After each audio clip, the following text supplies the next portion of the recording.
আমার 4 বোনের সাথে বাবার তুমুল ঝগড়া ওয়ারিশ নিয়ে। বাবা ওয়ারিশ দিবে কিন্তু পুরোপুরি দিবে না, আর বোনরা পুরোপুরি নিবে। ইসলাম শরিয়া যেভাবে আছে সেভাবেই নিবে, কিন্তু আমার বাবার কথা হচ্ছে কম দিবে, বাকিটুকু আমাকে দিয়ে দিবে। এটা নিয়ে বাবার সাথে আমার বোনদের তুমুল ঝগড়া। ঠিক আছে? তো পরে আমি চিন্তা করে দেখলাম, আমি যদি কথা না বলি তাহলে একসময় বড় বোনরা আমাকে ভুল বুঝতে পারে যে বাবা সবকিছু ভাইকে একা দিয়ে দিল, সে কোনো কথা বললো না। ঠিক আছে? পরে আমি চিন্তা ভাবনা করে বাবাকে গিয়ে বললাম যে বাবা, আমি যেরকম তোমার সন্তান, আমার বোনরাও তো তোমার সন্তান। তো তুমি তোমার সন্তানকে কেন ঠকাবে? আজকে আমার এই বোনের জায়গায় যদি ভাই থাকতো তাহলে কি সবকিছু আমাকে একা দিতে পারতে? তোমার ওই ছেলেকে দিতে হতো না? তো আমার বোনরা যেভাবে অংশ পায় সেভাবে দিলে তোমার সমস্যা কি? তো বাবা বলতেছে, তাদেরকে তো দিচ্ছি। আমি বলছি, তাদেরকে দিচ্ছ ঠিক আছে, কিন্তু তাদের যতটুকু প্রাপ্য ততটুকুই দাও। তুমি যদি কম দাও তাহলে তোমার সাথে আমার বোনদের একটা থাকবে, মানে বিবাদ থাকবে। আবার আমার সাথেও একটা সমস্যা তৈরি হবে আমার বোনদের। বোনরা আমাকে ভুল বুঝবে। বোনেরা মনে করবে যে বাবা আমাদেরকে ঠকিয়ে বাইকে সবকিছু দিয়ে দিছে। তো আমার সাথে আমার বোনদের যে সুসম্পর্কটা আছে এখন, সেটা হয়তো বা নাও থাকতে পারে। আর তুমি মা দুজনেই হজ করে আসছো, এখন যদি এই ওয়ারিশ নিয়ে তোমরা এরকম করো, তাহলে এই হজ করে আসলা এগুলার আসলে লাভ কি? হুম? তুমি তো জানো ওয়ারিশ নিয়ে হাদিসে কি একটা ভয়ঙ্কর একটা হাদিস আছে। কোনো ব্যক্তি যদি ওয়ারিশ থেকে কাউকে বঞ্চিত করে, কাল কিয়ামতের দিন তাকেও আল্লাহ তাআলা জান্নাত থেকে বঞ্চিত করবে। তুমি কি চাও জান্নাত থেকে তুমিও বঞ্চিত হও, আমিও বঞ্চিত হই? কারণ হচ্ছে এই জমি জমার সাথে, এই উত্তরাধিকারের সাথে তুমিও জড়িত, আমিও জড়িত। তুমি আমাকে দিবে, আমি নিব। আমার বন্ধুদেরকে ঠকিয়ে যদি আমি নিয়ে নেই, তাহলে তো আমিও জান্নাত থেকে বঞ্চিত হব। কাল কিয়ামতের কাঠগড়ায় তোমাকেও ধরাতে হবে, আমাকেও ধরাতে হবে। তো তার থেকে এই সামান্য জমি জমা নিয়ে কেওয়াজ না করে, ঠিক আছে, আমি নিজে একা ভালো থেকে কি করব, আমার বন্ধুরা যদি ভালো না থাকে। এই যে উত্তরাধিকার, এই যে ওয়ারিশ, এটা হচ্ছে আমাদের বন্ধুদের সিকিউরিটি। তুমি তাদের সিকিউরিটি কেন দিবা না? যেখানে আল্লাহ তালা দিয়ে দিছে, তুমি বোনদেরকে, মানে ইসলামে যেভাবে আছে, ঠিক আছে, একদম সহিভাবে সেভাবে তাদেরকে ওয়ারিশ দিবে। এবং আমার মায়ের যে অংশটা পাবে, আমার মাকেও সেই অংশটা দিবে। এবং আমাদের যে বসত বাড়ি আছে, এই বসত বাড়ি তো আর বেচতে পারবে না, এখানে তো আমাদেরই থাকতে হবে। এই বসত বাড়ির যে একটা দাম ধরবে, দাম ধরে অন্য কোনো জায়গা থেকে আমার বোনদেরকে এবং মাকে সেই অংশটা দিবে। মানে একদম পরিপূর্ণভাবে ইসলামের যেভাবে বলা আছে সেভাবেই দিবে। তোমার যত জমি জমা আছে প্রত্যেকটা জমি জমা থেকেই আমার বোনরা যাতে তার প্রাপ্য ওয়ারিশ পায়, এটা তুমি নিশ্চিত করবে।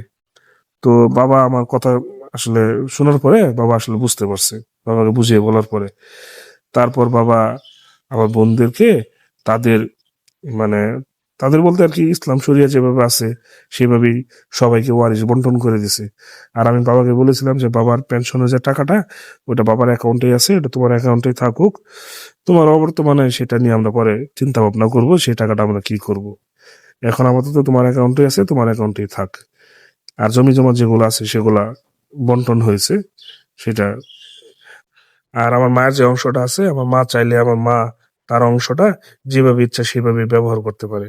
চাইলে আমাদের ভাই বোনদের মধ্যে ভাগ করে দিতে পারে। আবার আমার মা যদি চায় তার অংশটা মেয়েদেরকে দিয়ে দিবে, দিয়ে দিতে পারে। তবে আমি একা মায়ের অংশটা কখনোই নিব না। ঠিক আছে? এটা মাকেও আমি বলছি যে এখন তোমার নামে আছে, তোমার নামে আপাতত থাকুক, পরে এটা নিয়ে চিন্তা ভাবনা করা যাবে। যাই হোক, এতে আমার বোনেরা আমার উপরে খুব খুশি হয়েছে। আসলে কি, যে বোনদের ঠকিয়ে আসলে লাভ কি? বোনদের ঠকিয়ে না আমি একটু বেশি পাইলাম, কয়েকদিন নাই ভালো থাকবো, তারপরে এই জমি জমা টাকা পয়সা নিয়ে কি আমি কবরে যেতে পারবো? এইসব কি আমার কবরে কোনো কাজে আসবে? এই মারা যাওয়ার সাথে সাথেই তো আমাকে এই প্রশ্নের সম্মুখীন হতে হবে। হ্যাঁ, কিয়ামতের ময়দানে আমাকে ওয়ারিশ নিয়ে কাঠগড়ায় দাঁড়াতে হবে, জান্নাত থেকে বঞ্চিত করা হবে। এত বড় হাদিস জানার পরও, শোনার পরও, বোঝার পরও মানুষ কিভাবে ওয়ারিশ থেকে, মানে বঞ্চিত করে?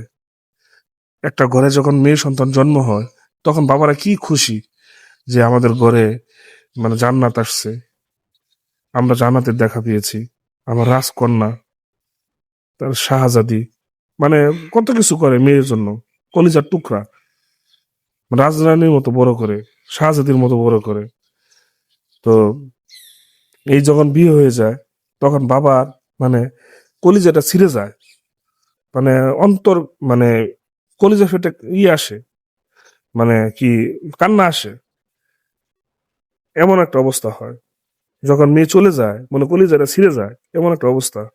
যে মেয়েকে কষ্ট করে, মানে আদর যত্ন সোহাগ দিয়ে বড় করছে, কি বলে সেটাকে, শাহজাদি বা রাজকুমারী বলি, বড় করছে, সেই মেয়ের বিয়ে হয়ে যাওয়ার সময় বাবা কি সে কি কান্না। অথচ সেই বাবা যখন ওয়ারিস দিতে চায় তখন মেয়েকে ওয়ারিস দিতে চায় না, মেয়েকে কম দিতে চায়, ঠকাতে চায়। বাবার মেয়েদের ওয়ারিসের দরকার নেই, সে তো তার জামাই তো তার জামাইয়ের পরিবার থেকে ওয়ারিস পাবি, এই ধরনের চিন্তা ভাবনা করে। এটা আসলে মোটেই ঠিক না। আর মেয়েরা অনেক সময় নিজের ওয়ারিস ছেড়ে দেয়, কারণ চিন্তা করে ভাইয়ের বাড়িতে আমাকে যেতে হবে, বাবার বাড়িতে যেতে হবে, বাবা ভাইয়ের সাথে কেওয়াস করে ঝগড়া বিবাদ করে লাভ কি, ভাই সবসময় ভালো থাকুক, ভাইয়ের ভালোটাই চিন্তা করে ভাইকে ছাড় দিয়ে দেয়। ওয়ারিসের ক্ষেত্রে সবচেয়ে বেশি ছাড় দেয় বোনেরা।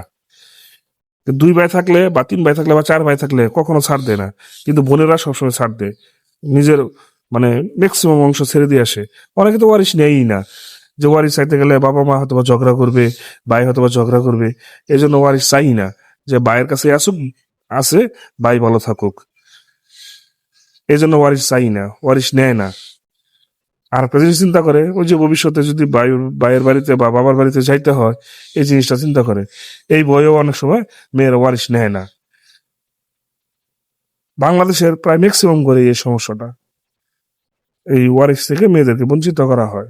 তবে আস্তে আস্তে পরিবর্তন হচ্ছে, এবং এই পরিবর্তনটা হোক, প্রত্যেকটা মেয়েই, মানে প্রত্যেকটা ঘরে নিশ্চিত হোক যে তার ছেলে মেয়েরা মানে ছেলে হোক মেয়ে হোক, মানে শরিয়া অনুযায়ী যেভাবে ওয়ারিশ দেওয়ার কথা সেভাবেই ওয়ারিশ বন্টন হবে।